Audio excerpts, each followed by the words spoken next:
Hello, welcome to my little trip down road testing memory lane. Another Q&A video today, so thank you very much for all your comments and questions. Much appreciated. I've been on my travels. I've been riding the Royal Enfield Bullet 350. That's going to be an MCN soon. But what I will say is that it's amazing value for money. It's £4,600. Really well built, lots of nice attention to detail, lots of really nice equipment, and it's sort of quite refreshing that you can have a real decent kind of big bike feeling motorcycle for very little money. And it's a nice antidote to all the crazy prices that we see motorcycles are now. So I really enjoyed that. So you can read the full review on MCN soon. And I was a guest on a podcast for the first time. Chris Eads from the Baron von Grumble channel and 44 Teeth obviously is starting up his own podcast, and this was the first one. I don't think he really knew how it was going to pan out, nor did I. It was really sort of a test, I suppose, a kind of a working test. But it went really well. We ended up having a 2.5-hour chat that just went like that. We didn't really scratch the surface of all the things we could have talked about. And we talked about everything from cars to how I got into this job, how Chris has ended up where he is, his kind of journey through getting his first bike to becoming a vlogger, to meeting Al Fagan and creating 44 Teeth, and what 44 Teeth has become and what they'd like it to become. So that was really, really interesting. It's a bit strange for me to do something like that. You know, I ended up losing my voice after about 20 minutes. In normal life, I don't really talk that much. I think these videos is the most I ever really talk. So, but no, it was really, really interesting, and hopefully we'll do a part 2 at some point to scratch the surface.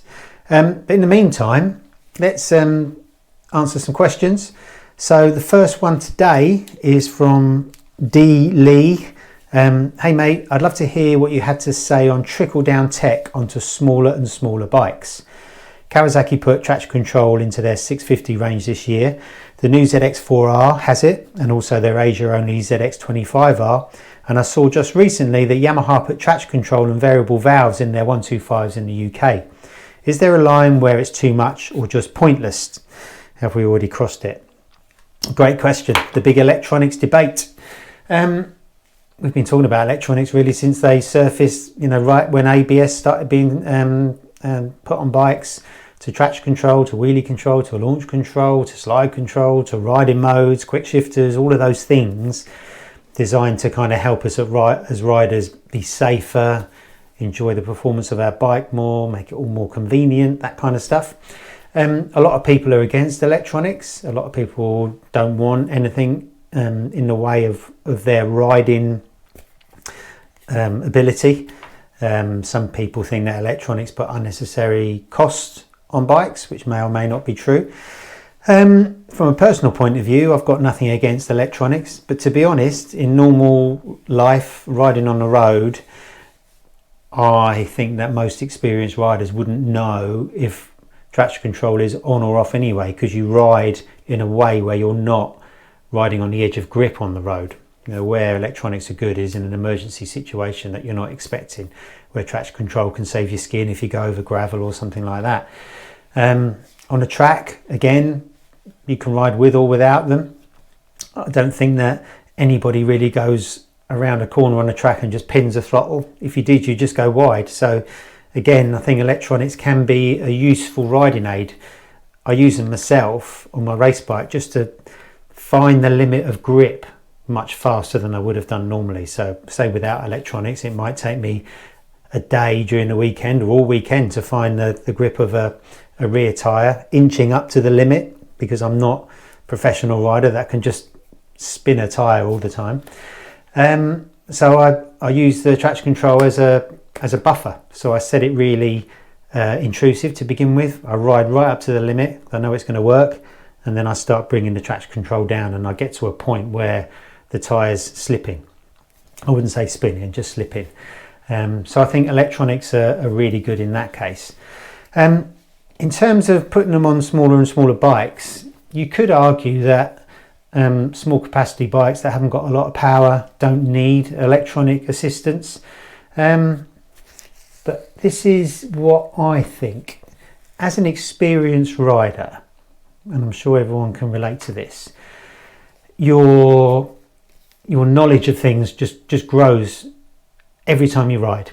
And if you think of, your visor like the numbers trickling down in the matrix, when you're an experienced rider, you know everything that's going to happen after you do it. So you know what will happen if you accelerate with a certain lean angle. You know what's going to happen if you go into a corner on a certain line. You know how you're going to come out the corner. You know what to look out for on the road surface, what's going to be grippy, what isn't.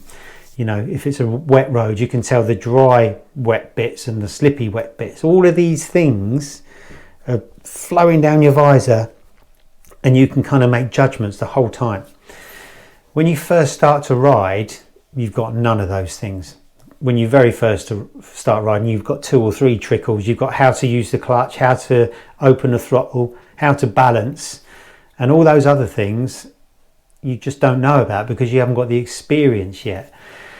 And I think that electronics on small bikes are a good thing, because if a rider has got no experience or no sense of what grip is right at the beginning, before they've given themselves all that experience, if it can save a rider from a high side or a low side or whatever at that very early stage of riding, which what these smaller bikes are for, I think that can only be a good thing. Because I think that a lot of us probably survived our early biking years on luck as we developed our experience. I don't know if any of my crashes could have been avoided with electronics right at the beginning. I think they probably could, but I think electronics on smaller bikes are definitely a good thing, and they don't detract. Okay, there's that argument that they might add cost onto a bike, but I would have thought by now the electronic systems in motorcycles are pretty well developed. It wouldn't cost a manufacturer a lot just to stick them on a bike. Obviously there's development and testing that they've got to do to make sure it works properly, but I don't really think electronics take anything away from the riding experience, so why wouldn't you have them? There's a lot of bravado about people who want the purity of what they put into a bike is what they get out, but just turn it all off if you just want to be ride naked, so to speak. But I think electronics are a good thing, and they're here to stay anyway. But that's a great question. Thank you very much, D. Lee. Next one is from PK Property Solutions Limited. What do you think of the old 2-stroke sports bikes like the Aprilia RS 250? Never ridden a 2-stroke, and the high revs sound like fun. Well, thanks for your question. The old 2-strokes are fantastic. There's nothing quite like the power delivery of a 2-stroke. They're kind of nothing in a real sort of concentrated burst of energy that sounds amazing. It gives you the thrill of the acceleration. There's the smell of the 2-stroke oil. It's just an incredible experience. And I've never ridden an RS 250 actually, but it's got the RGV 250 engine in it, and that's a bike I had when I was younger. I raced an RGV 250 in Bemsey and KRC Proddy racing. One of my first races was on an RGV 250, and it was a kickstart off the start. You didn't even start with the clutch. You basically had to do your warm-up lap, stop, turn the engine off, and we'd all be there in first gear with our clutches in, looking at the lights, ready to bring, and off we go. And they were fantastic. I had an RGV 250K when I first raced, and I had an RGV 250N on the road, which I ended up smashing into the side of a Volkswagen Polo and breaking my legs. But I think those 250s were of the time.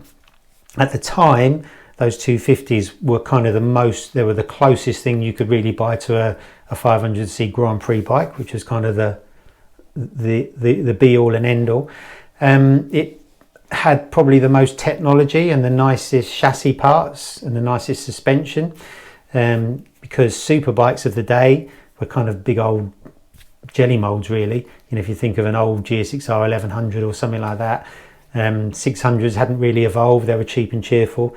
So the 250s and the 4-stroke 400s were like little jewels, absolutely amazing. And you know, anyone who was into bikes in the late 80s, early 90s, the old 2-strokes were proper poster bikes, and really, really quick. I mean, they handle superbly. But I think now, if you were to jump on one of those old 250s, I think you'd be a little bit disappointed. They'd feel a little bit slow. I rode an RGV 250 not so long ago, and I couldn't believe how slow it felt because bikes have just moved on so much. So I think they're sort of you know, looking back through rose tinted specs, they're amazing. And you know, I'd love to have one. I think I'd love an RGV 250M, you know, in the blue and white. They look fantastic, and they are really, really special. I think, yeah, for like a quick sort of couple of hour blast on a Sunday morning, they'd be amazing. But I think sports bikes are a lot better now.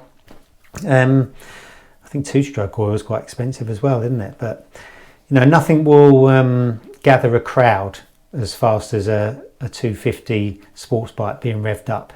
You know, they just evoke so many amazing memories, and they are really, really good. You know, whether manufacturers should ever come out with them again, they wouldn't anyway. But you know, can you imagine a modern day 500 kind of Grand Prix bike replica? That would be pretty special. But yeah, I do love them, but I think given the choice, I'd probably rather have a modern sports bike now. But really, really good question. Adam Bell, where did the name Saint come from? Thanks, Adam.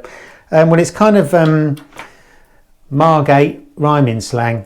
I mean, when Saint is Saint and Greavsie, which my old mate Bernie Simmons came up with. But yeah, just a lot of us used to muck around when I lived down south with stupid slang for stuff, but it's not Cockney rhyming slang, but our own slang. So, you know, and that's filtered into some of the motorcycle media, things like what should we say? Massive Gareth is obviously one of them. Having a Casey Stoner. You missed it, Megs for legs. Ken Dodd for cod. Winona Riders, sliders, that kind of thing. So yeah, just a bit of fun. So that's where Saint came from. But thanks for your question. Abel Lopez, or Lopes. Hello there, mate. Thanks for your question. Massively subscribe to the podcast opinion. Oh, that was someone talking about maybe making this into a podcast, maybe one day. It saddens me a bit that all sports bikes are now so expensive to buy and maintain. I enjoy my Tuono a lot, and so does the wife-to-be, but deep down I wish it was an RSV4. I just hope she doesn't read this. On a different note, if you could, what would your dream race bike be? Given your experience, it can't be an easy choice. Well, that is a good question. What would my dream race bike be? Well, I've ridden some pretty cool race bikes in the past. I've said on this channel before, you know, I've got to ride all the MotoGP bikes from 2005 to 2007. I've ridden 500 Grand Prix bikes, World Endurance, World Superbike, World Supersport, and everything in between. I think my best two memories of riding Grand Prix bikes was riding Ross's bike at Valencia. You know, being out on the track with other Grand Prix bikes where you're in your own little MotoGP race. You know, you can actually catch some of the slower journalists and some faster ones catch you, and it's just amazing. And you're there, and the doctor's stickers are down the fairing. His little Ninja Turtle is on the top yoke. Just amazing. I mean, at the time, none of the teams really wanted to be there for the journalists, because why would you let some numpty on a bike that's 20 seconds slower than their real rider? Just a pain in the ass for them. But for us, it was amazing. And riding Nicky Hayden's bike at Sepang in 2005 was pretty special as well, because it didn't really have any electronics, so to speak. the track was really long and fast, so it didn't actually feel too intimidating, and managed to get some nice wheelies out of it as well. My dream race bike would be one I can actually use without worrying about crashing it, really. So it'd have to be my BMW S1000RR, even though I don't want to crash it. But I think, you know, a race bike needs to be so tailored towards the rider in terms of the geometry and the suspension settings and everything in between, that, you know, when you got it absolutely right, it's amazing. So that could be anything from a well set up SV650 to a super bike or anything in between, something that you can actually push hard, because when we get to ride these race bikes, you know, you absolutely must not crash them. But if somebody could kind of muster up a dream race bike for me, I guess it would have to be a Mick Doohan NSR 500 from the early 90s, one of the first Big Bang ones. I'd love to ride one of those. But that's a great question. What would everyone else's dream race bike would be? Let me know. Anyway, and finally, from Tom Desmail, with the experience you have, I guess you'll be able to compare. These days, I feel like Öhlins is the only suspension brand people and marketing guys seem to talk about. Nevertheless, there's many other ignorant end manufacturers like K-Tech, Marzocchi, Maxton. Do you feel like Öhlins is really a step above its competition? Well, thanks very much for the question. I don't necessarily think that Öhlins are better than everyone else. I guess the reason people or journalists and magazines talk about Öhlins so much is because that's probably the only good suspension we're all exposed to, because that's kind of known as the premium brand on road bikes. So generally road bikes have got unbranded suspension, or lots of Japanese bikes have shower suspension, some Italian bikes have Marzocchi or SAC suspension. But when it comes to creating premium models, manufacturers put Öhlins, and that's kind of the shining beacon of suspension. And of course, Öhlins make fantastic suspension for the track and for MotoGP and motocross and all the rest of it. Thing is, there are lots of other superb independent suspension people. Yeah, people like Maxton, K-Tech, but they don't end up on production bikes, so they don't really get a lot of press. And I think that a K-Tech and a Maxton and an Öhlins, they're all as good as each other. The thing that really separates them would be the knowledge to set it up perfectly for the rider. So if I was to take an R1 now and put race suspension on, if I put Öhlins on, it wouldn't necessarily be a magic fix, because you'd need the right Öhlins with the right springs, with the right damping, with the right setup. And if you add, say, a bad Öhlins and a good Maxton, the Maxton's going to be better than the Öhlins. So I think the thing that makes these quality suspension units good is the knowledge of people to set it up. So, for example, in MotoGP, everyone uses Öhlins because Öhlins are huge and they've got all these incredible race engineers who know motorcycles inside out. I mean, I went to the Öhlins factory 2015 or 16. They had an R1 in there which basically had the front end off of an M1 MotoGP bike, and that was one of their testing mules. So, you know, that suspension is going to be involved, isn't it? I'm sure Maxton haven't got a MotoGP bike that they can experiment on. They're kind of much more grassroots. I mean, they're fantastic suspension that I've used, but they'll serve a lot of the British Superbike paddock and the roads. So I think, you know, when it comes to suspension, a lot of it's down to the knowledge of how to set it up as well as the quality of it. I think, you know, a good K-Tech or Maxton is as good quality as an Öhlins. I mean, there might be slight differences here and there in the company's philosophy, but, you know, they're all fantastic quality suspension. It's a shame we don't see things like K-Tech and Maxton on road bikes, but, you know, getting suspension as an original equipment to fit on a road bike is a huge task, which I think a smaller company wouldn't really be able to fulfill. So yeah, and the other thing is with road bikes as well, because they're all such a compromise, you can't just say Öhlins is better than a standard suspension, because again it depends on spring rates and everything in between, and how manufacturers decided to set up a bike. I think for road bikes now, the biggest evolution is electronic suspension, which allows the suspension to kind of work in a bigger range for different kinds of riders on different kinds of roads at different kinds of speeds. I think that's where the real innovation is. But in terms of Öhlins, it's more of a kind of jewelry for a bike, isn't it? It's the ultimate in bling, and yeah, they make great suspension as well. There's no question of that. So that's it for this time's Thanks for Asking. Keep sending your questions and comments in, and I will see you soon.